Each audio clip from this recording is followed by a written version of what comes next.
Bonjour. Bonjour. On va répondre, si tu veux bien, à un auditeur qui avait laissé un commentaire sur le constat Passion morbide, où on parlait de la chasse. Et il te dit, alors, le chaman africain Credo Mutwa disait que les humains d'il y a 2000 ans, au moins, n'usaient pas de violence contre les animaux. Il n'y avait pas de violence contre la nature de la part des êtres humains à ce moment-là. L'homme avait l'habitude de demander de la nourriture à la nature, il venait vers un arbre et pensait à un fruit, et l'arbre aurait permis à certains de ces fruits de tomber par terre, et l'homme les aurait pris. Il faut dire qu'à ces moments-là, l'humain était un être spirituel et un télépathe puissant. Quand un chasseur sortait en brousse, il poussait des cris pour faire venir les animaux, et les animaux auraient choisi l'un d'entre eux qui soit vieux et fatigué, et cet animal se serait offert lui-même au chasseur afin qu'il puisse le tuer rapidement et l'emporter à sa caverne pour servir de nourriture carnée. Ouais. Bon, ce qui est vrai, c'est qu'il fut une période où l'homme, effectivement, était en accord avec sa propre nature et avec donc de ce fait-là, avec la nature en elle-même, et qu'il n'y avait pas un rapport d'agressivité. Mais c'est plus, 2000 ans, c'est pas suffisant. Il y a 2000 ans, on était déjà dans le Kali Yuga, qui est donc le temps des conflits, et il y avait déjà Maldon. D'ailleurs, il y a apparu des personnages pour faire des corrections. On parle, d'ailleurs, de Moïse, des différents prophètes, du Christ, pour voir qu'il y avait des choses à remettre en place. C'était déjà un peu la gabegie. Mais il faut remonter bien en arrière, et c'est vrai qu'il y avait cette harmonie-là. Tout à fait. À présent, et que cet aspect miraculeux du fruit qui s'offre, l'arbre offre son fruit, etc., toutes ces choses-là ont certainement existé au-delà de ce que l'on peut même imaginer. À présent, à cette même période, il est aussi vrai que l'homme ne chassait aucun animal pour le manger. Il ne vivait pas de nourriture carnée. Donc, voilà ce qui se produit. Alors, les chasseurs quand je parlais des chasseurs de la forêt l'autre jour, c'est quelque chose de beaucoup plus récent, ça fait partie.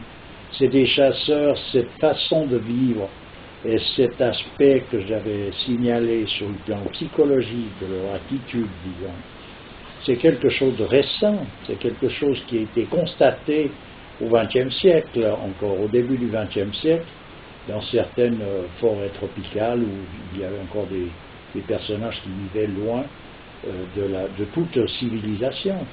Ils ont depuis été délogés, détruits, pillés, ruinés par le modernisme. Voilà. Mais alors, après, ces chasseurs, c'était des chasseurs avec, comme je l'ai dit, avec tous les... Ils avaient toute l'attitude qui correspondait à quelque chose, donc c'est-à-dire que la chasse et l'animal chassé correspondait à un animal sacré dans le sens qu'il était sacrifié. Voilà, il s'agissait d'un sacrifice offert à Dieu. Et puis pas nécessairement d'un vieux qui peut plus vivre. Le vieil animal. Oui, il mangeait pas nécessairement de la vieille carne, c'est pas ça le problème. Ah oui, d'accord. L'histoire, c'est que les choses étaient faites dans des règles qui font que jeune ou vieux, cet animal, il était sacrifié, donc il était libéré en quelque sorte des entraves qui l'empêchaient de rejoindre le paradis. Voilà ce que c'est qu'un sacrifice. Un sacrifice, c'est pas qu'on jette quelque chose qui va être le support de je ne sais quoi, c'est qu'on offre quelque chose, un animal, et de ce fait-là, on va prendre sur soi une certaine charge des choses. Parce qu'en compensation de ce sacrifice pour cet animal, étant sacrifié, lui, il est libéré. C'était le cas des sacrifices humains qui ne peuvent plus être compris de nos jours, évidemment, parce que c'est difficile de rentrer dans ce genre de considération. Il s'agissait là d'une position similaire. Ça a été complètement prohibé dans toutes les religions, dans toutes les traditions de sacrifice humain, à juste titre. Oui, oui, bien sûr. Je dis que si, à une époque où ça a pu se faire dans des conditions normales, Dans la culture maya. Hein. Donc ça devait se faire, mais il y a eu aussi dans la culture maya, il y a eu aussi la fin de cette culture où ils étaient dans une gabegie totale. Ah oui, d'accord. C'était une fin d'une civilisation comme la fin du monde romain, etc. Ah oui. Et ça fait encore partie toujours de notre cycle. Tu veux dire qu'ils ont dégénéré aussi? Oui, bien sûr. C'est pas antérieur à notre cycle. On est toujours dans le Kali Yuga. Ah oui. La preuve, c'est quand le prophète Ismaël, il lui a été demandé de donner son fils en sacrifice, Dieu a présenté un jeune agneau à la place. Voilà. C'est bien pour ça. C'est ça. Pour exprimer que bon, le sacrifice humain n'a plus lieu d'être.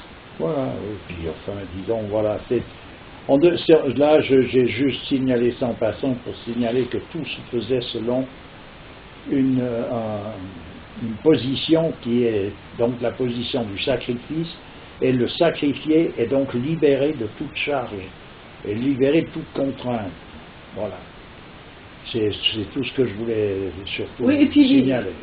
Quand l'auditeur parle que le groupe d'animaux l'a donné l'animal le plus fatigué, le plus vieux, ça me semble un peu étrange, parce qu'en fait le sacrifice c'est quand même donner ce qu'on a de meilleur, ce qui est le mieux.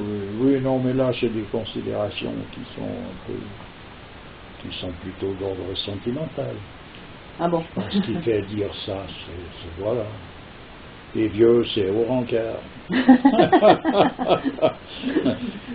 Donc je suis bientôt bon pour être sacrifié. Ah bah oui, Bon. Et puis bon, les chasseurs d'avant, tu crois qu'ils mangeaient vraiment de la vieille barbaque? Oh ben écoute, je sais pas, mais ça m'étonne. Enfin bref. Enfin voilà, tout doit être fait selon une position bien précise. Et puis c'est pas laissé à volo d'une imagination débordante qui est, elle, mue par du ressenti, de tout cet effet de tralala qui est l'image de notre époque, là, où l'homme a perdu pied avec toute connaissance. Les choses étaient faites en connaissance de cause. Et le mieux, c'est d'essayer de retrouver ces connaissances de manière à avoir une idée précise de ce qui se passe. Et ensuite de ça, quant à l'exprimer, il y a une multitude de...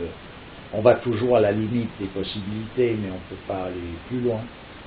Voilà, quand j'ai expliqué l'autre, je crois hier, sur un constat, l'aspect psychologique que j'avais pu constater chez ce peuple de chasseurs de la forêt, c'est leur manière de vivre. Donc pour vivre de cette façon-là, il faut qu'ils soient, eux, baignés dans une lumière particulière. Ouais. Et cette lumière ne s'obtient pas simplement parce qu'on veut, ou bien parce qu'on a trouvé beau leur façon de voir. On voit cette beauté qui est le rayonnement de quelque chose. La beauté, c'est ce qui rayonne. C'est le parfum de la vérité. À bientôt.